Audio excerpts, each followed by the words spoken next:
Jeannie. Yes.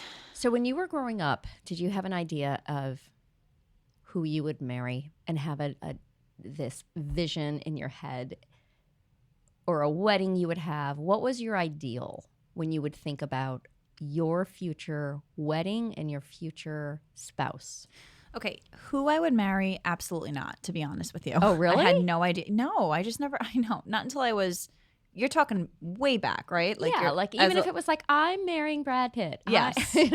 Whatever. I mean, of course. But, I just always knew that I wanted to have a beautiful dress. Obviously, I wanted everybody that I loved to be around me. I wanted this huge room. I really did want the quintessential dream wedding. I always knew that. And you got it. Mm-hmm. You had that. You had Yep. the big dress in the Yeah. in the big ballroom, and I made it happen and everything. Mm-hmm. I had a checklist of what I wanted in a husband. Did you? Literally, At what age, though? high school.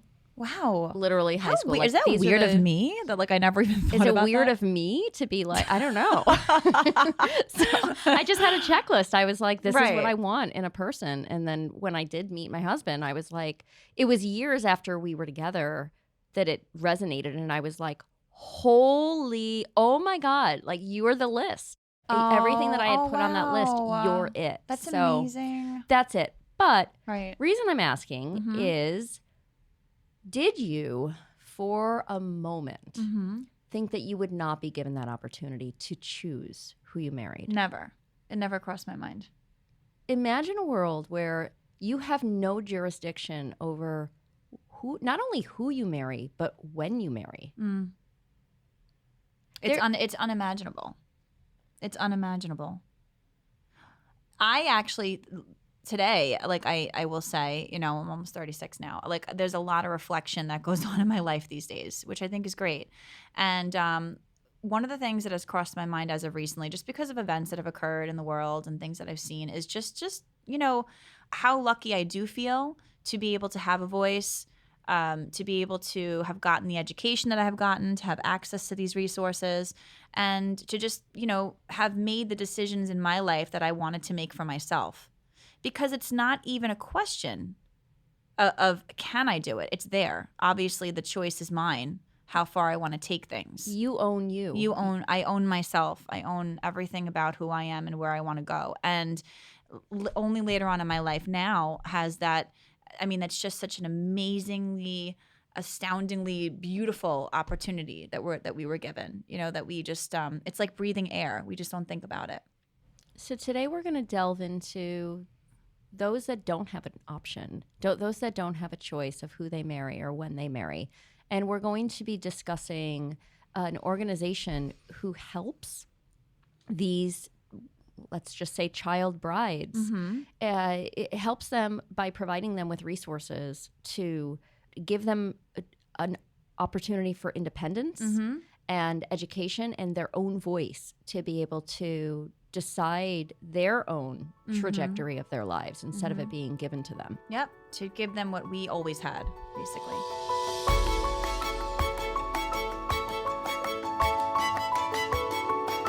Today, we have Clay Dunn with VOW for Girls. This is an organization that focuses solely on combating child marriage. This is something that we've heard about, but I knew very little about actually what goes on. And as I was reading through some of this information, it was astounding. Some of how frequent it happens. We put together some talking points that we found in some of the information listed on Clay's website, VOW for Girls. Jeannie, did you want to go through some of the facts here? Sure. Yes. So we had read 12 million girls every year become child brides against their will. That's every 3 seconds. Every 3 seconds, that's right. And that this is still legal in 44 states to get married younger than 18 years old. These marriages impact the entire trajectory of these girls' lives. And it's a global problem spanning countries, cultures, and religions. Clay, let me ask you, how did you get involved with this? I guess could we start from there? Yeah, definitely. And first of all, thank you so much for having me. It's always a pleasure to be able to talk about this work, and I'm so happy that about your willingness to share what we're doing with your audience. People who are starting out this podcast are no doubt wondering, like, why in the world are we talking about child marriage if I am all about planning my wedding right now? And we'll get to that for sure, Yeah. and how we believe that weddings can change the world at Vow for Girls. But for me as an individual, I grew up in a like really rural and poor part of Kentucky, like a place where people don't have a lot of opportunity. And I had people in my life that encouraged me to get an education, who helped me go to college, and that gave me an opportunity to build a life that I wanted to live. And that's the reason that when I met the founder of Vow for Girls and heard about, one, what girls are facing around the world and how much opportunity they lack, and then also heard about her vision for, creating this organization that can impact millions of girls' lives around the world. Like I was so in. Like, she captured my imagination, and I also just really clearly saw from other work experiences that I had, even in an earlier career as a marketer, recently in helping to build another nonprofit initiative here in the US, just how much potential this idea had. And that's why I joined as the first employee and the first CEO. And you've been working within this organization now for the last 3 years, you mentioned? Yeah, correct. 3 years ago, I was the first full-time employee. That's amazing. This is such an interesting bridge because Jeannie and I, we work in the wedding industry every day, right? This is our lives. So we work with brides that are completely hung up and grooms that are hung up in a very selfish position. They are creating a day that is putting them at the center and making decisions that are solely for themselves. And sometimes it is hard in the day to say, but where's the meaning? And so we're always trying to strip away all of the superficial stuff and get to the core, which is the love that they have for each other. But your organization, I love that you pair yourselves and align yourselves with the wedding industry, because there is something that I think all of our couples share, and that at the end of the day, what is the meaning? Like, what is the purpose of life and their wedding day in particular? Is it about going through the emotions and doing these events that are so predictable and then collecting a bunch of gifts and then going on with it? How can you change that? How can you do something meaningful with this huge event in your life? And so what you have done for Vow for Girls is propose the idea of, in lieu of gifts, accept donations for this organization, which will help prevent child marriage. Am I right there? Yeah, you are right. I mean, I think we all go on our own wedding planning journeys, right? Like, as someone who's been a groom, like, I'm very familiar with the, Getting caught up. getting caught up. I want to have the perfect day, right? And I think people go beyond that and think about, not just wanting to have the perfect day, but really wanting to have a meaningful day, right? And, we really believe that aligning with Vow in some way that makes sense for your wedding planning is a way to add even more meaning to that day, right? Like, to have an impact element with your family and friends, or maybe just for you as a couple, that allows you to express your values and like the kind of things that you want to be supporting in the world in a different way. And what we're doing at Vow, it was inspired by a wedding. Like, our founder went to a wedding where her friends really generously asked their guests to donate to an organization that she was involved with, but that organization wasn't set up to take money from people like you and me. And so she was like, this is an issue in such need of more money. Like, can we create an avenue that gives people an easy track to do this around weddings, other celebrations? And so I love the idea. Like, there's so much love and Yeah. joy in what we're doing. That's what it is. It's life is about, having fun, playing, enjoying, planning. And yeah, sure, making yourself the center of attention once if you can. But it's nice to be able to bake in meaning into all of that. And sometimes people I see they leave that out.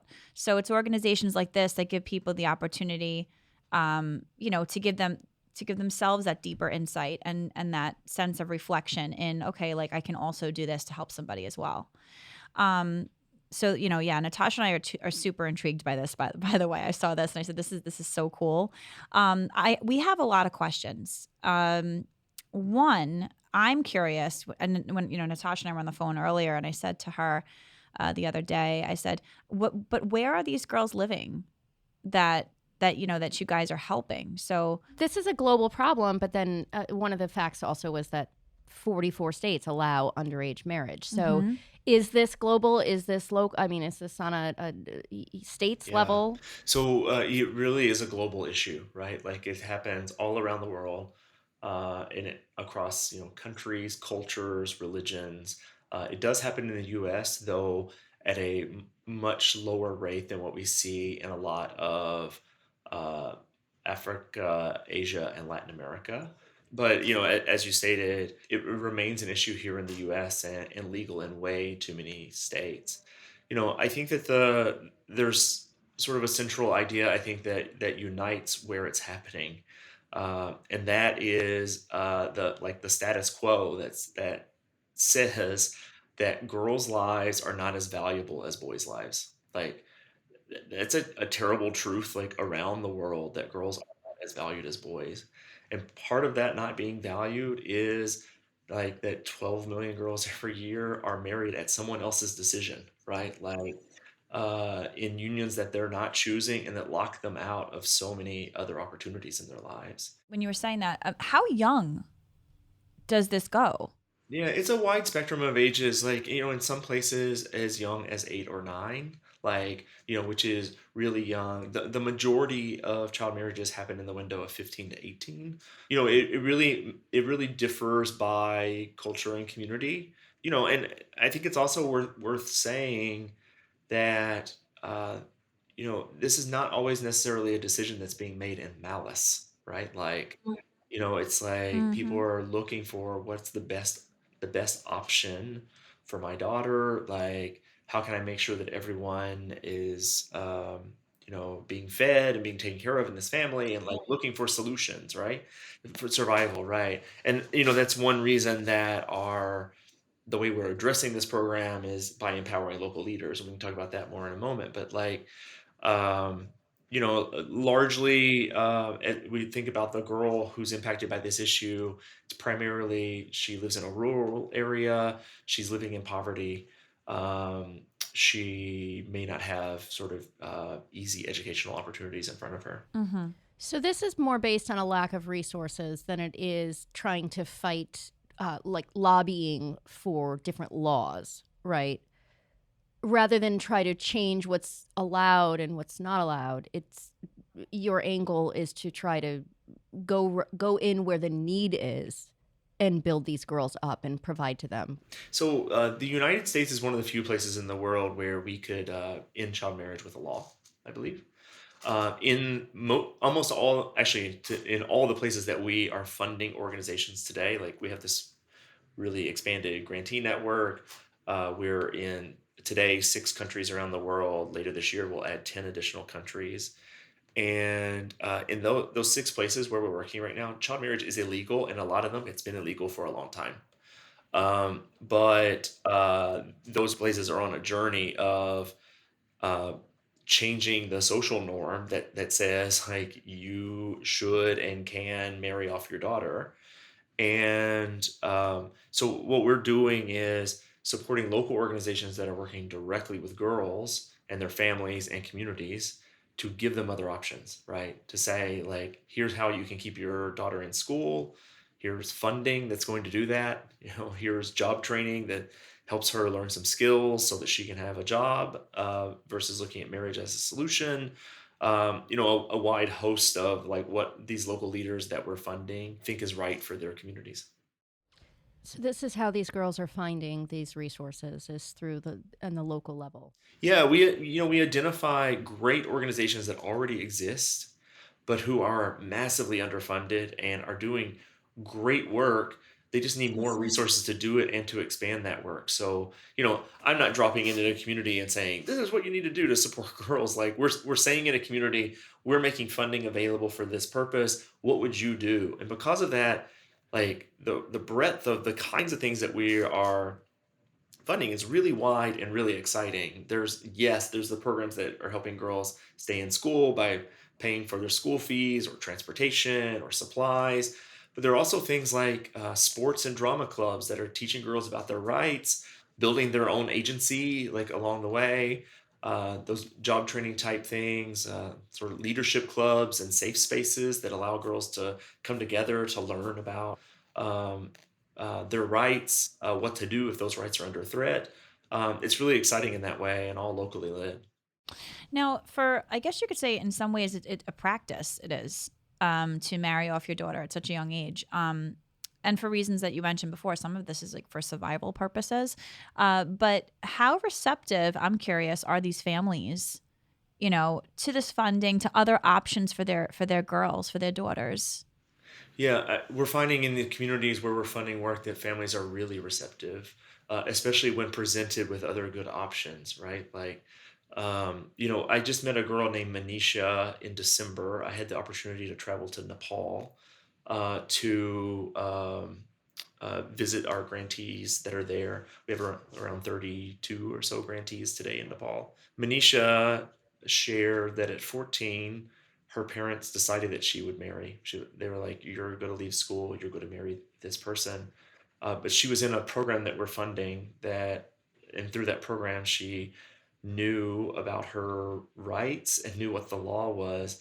She just told her parents, like, really straightforward, I'm not going to do this. Like, it's illegal for me to do it. And here's why, which they weren't even clued in to the legality, like, conversation as much. Right. And like with the support of the local organization, like Manisha was able to, sort of negotiate with her family about that not happening, her being able to stay in school. And, the local organization was able to advocate with her parents about why it's better that she's allowed to continue her education and make her own choices when it comes to marriage. So this must feel so good for you to notice the change on such an intimate level. It's really inspiring. Like, I don't know if it feels good to me, right? Like, but it gives me a lot of hope for the kind of change that we can see in communities.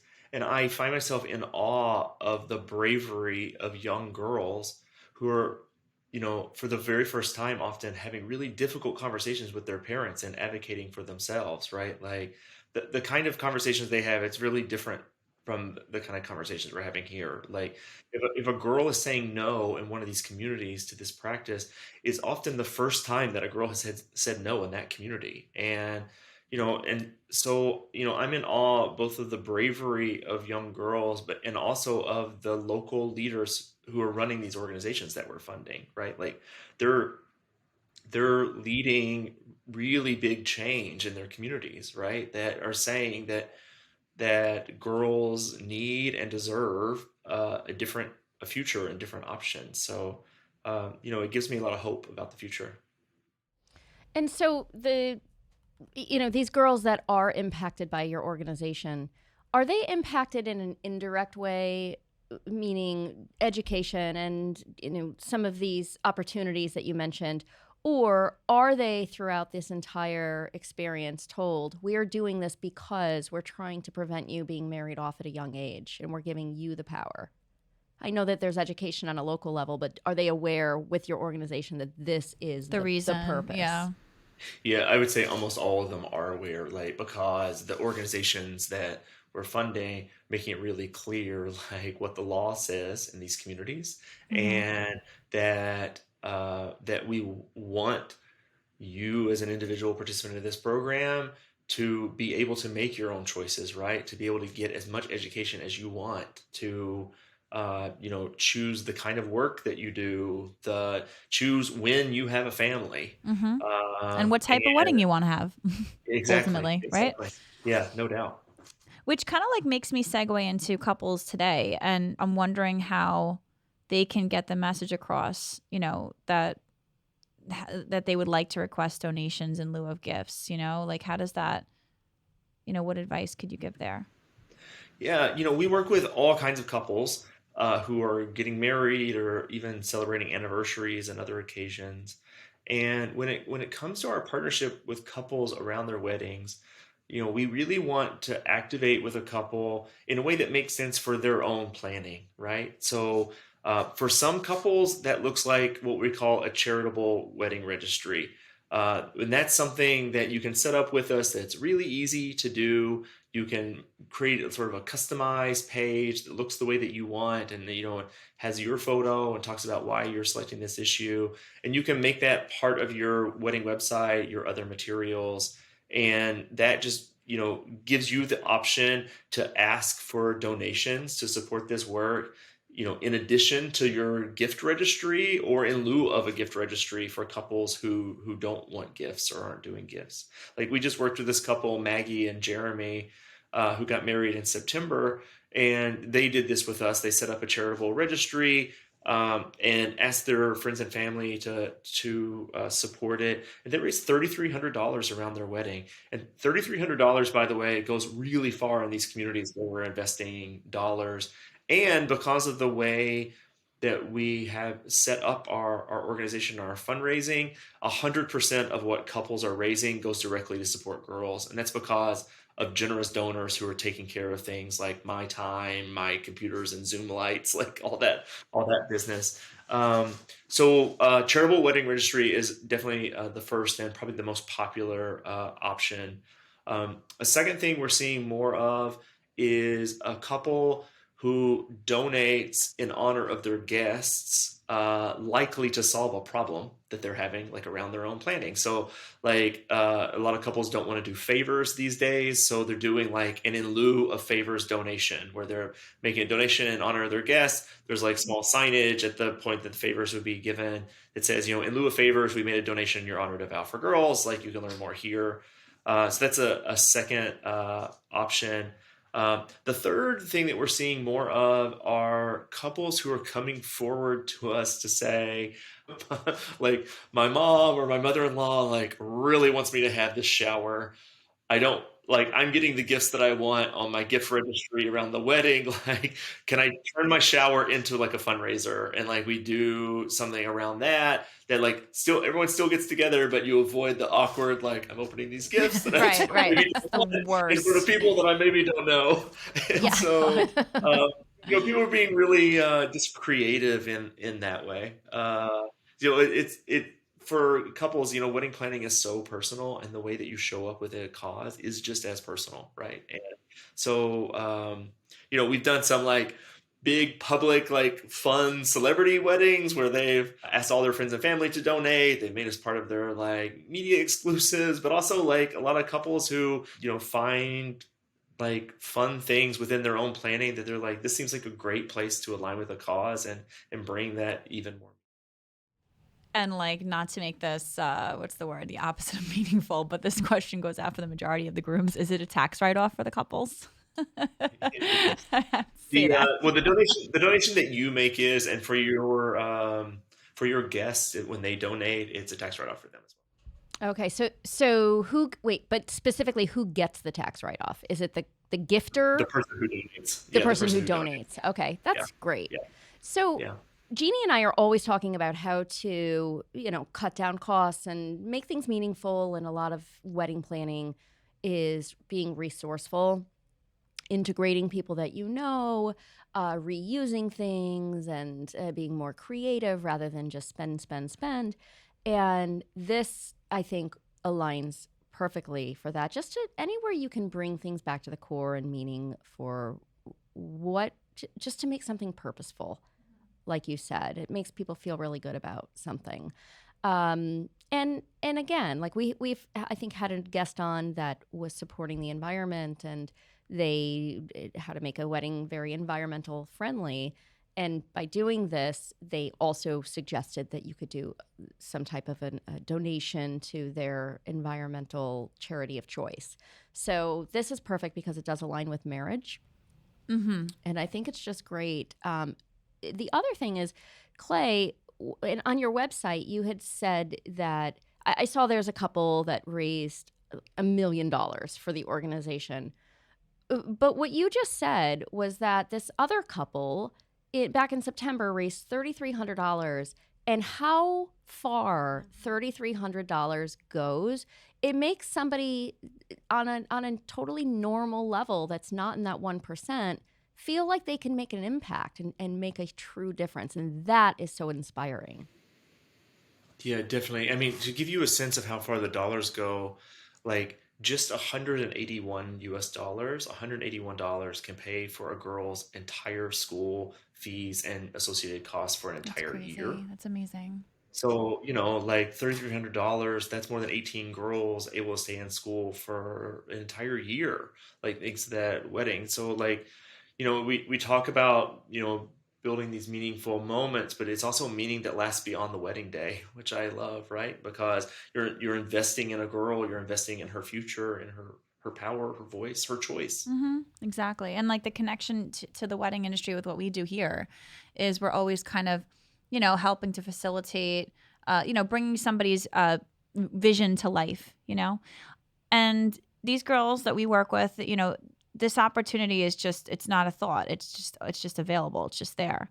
But with this organization, this gives these girls that opportunity to get to the position where the women that we work with are already at, where they can actually have the type of wedding that they want to have, and they could marry the person that they are in love with. So I think that that's like a really, really beautiful thing as well. And not have to put their bodies through something that perhaps they're not ready to put their bodies through. Yeah. At being married off at such a young age. I mean, that goes deeper and deeper and deeper. So wait, this couple that raised $1 million, who and Yeah. who? That's amazing. It's the author of Lean In, Sheryl Sandberg. She had her second wedding this last fall. She and her husband Tom aligned their wedding with us. They made a really generous donation and told all their friends and family no gifts, make a donation. That's It was really awesome. generous of them to do that, and our first collaboration that raised more than $1 million, which was really exciting. That's It's like amazing. here's our vision. It's like coming to life. Yeah, of course. And there were other celebs, right? I think I read who had gotten on board with Yeah, we were this. just able to work with Anna Sophia Robb and her now husband Trevor Paul. They got married this last year. They did a similar call for donations, their friends and family, and they really kindly made us part of their Vogue exclusive, which was a nice sort of Very cool. awareness opportunity for us. And they've just been so generous, around including us in things. And I don't know, we have some exciting conversations in the works about other big weddings that are being planned, but also so many weddings that we're excited about just with everyday couples who are doing those really fun things to incorporate us, and Mm-hmm. we learn along with them as they do it. That's amazing. Have you ever actually had an opportunity to meet one of these girls later on in her life where they, I've had the opportunity twice now to travel to visit grantees. In December in Nepal, where I met with our grantees and also the girls who are being impacted by the work. So many conversations that I will never forget. But just before the pandemic, I was also able to travel in Africa a little bit to meet some of our grantees, specifically in Uganda. And I'll tell you, you made the comment earlier about, the wedding that they want to have. I mm-hmm. in one of those visits was able to go to this school where we're funding some programming, and as part of that visit, we sat in this semicircle with probably about 10 young girls, just for a conversation with them about what they're seeing in their lives and their communities, what they want. And it was one of those just really wide ranging conversations where you would ask what do you want to be when you grow up, and one girl was like, I want to be a TV presenter. Another girl was like, I want to be a pilot. And ask them sort of what they're dreaming about, and eventually we turned the conversation over to the issue of child marriage. Do you see it in your community? What do you know about it? One girl really quickly raised her hand and she said, We had a classmate who was with us until last year when her parents decided that she would marry and she's not here any longer. Then another girl said, I know a girl just like that too. But then a girl who was sitting on the outside of the semicircle, she raised her hand and she said, I know a girl from my village who got to finish school and she went to college and she came back and she had a real wedding. She wore the dress and we danced and I was there. That's what I want. I want the party. Yeah, of course. I love that that Of girl said course. that because I thought about That's the I thought about best. my nieces like in Nashville, Tennessee, who dream about dresses and parties. I thought about Yeah. myself like growing up in rural Kentucky and dreaming about a life that I couldn't see. And like just Right. these values of like, girls around the world, they want the same things. Like, yes, they want the party. We all want the party, but they want to be able to make their own choices about their lives, to be the author of their own stories. So That's so beautiful. Mm-hmm. How can we find you? Give us the website. How do people donate? How do they set this up? What's the process? yeah, for sure. We're at VOW for Girls on everything, VOW for Girls. You can find us on Instagram, all the social networks, and at vowforgirls.org. For any couple who wants to get involved to align their wedding with us, go to vowforgirls.org. We have a really simple sign up form that is sort of the opening of conversation with our team. Like I've been lucky to hire a former wedding planner who works with couples on our team and helps them guide them to the right resources and the things that they want. We're also lucky to work with a lot of event professionals from around the world who make us their cause and tell their clients about us, which is another fun thing that we're doing. But it's really easy to get started at the website, vowforgirls.org. Amazing. Thank you so much. Thanks for Yes, joining Thank us you for today. having me. And It's thank such a you pleasure to meet you. And, I really appreciate you shining a light on our issue. Of course. Thank you for people like you. I'm grateful for people like you.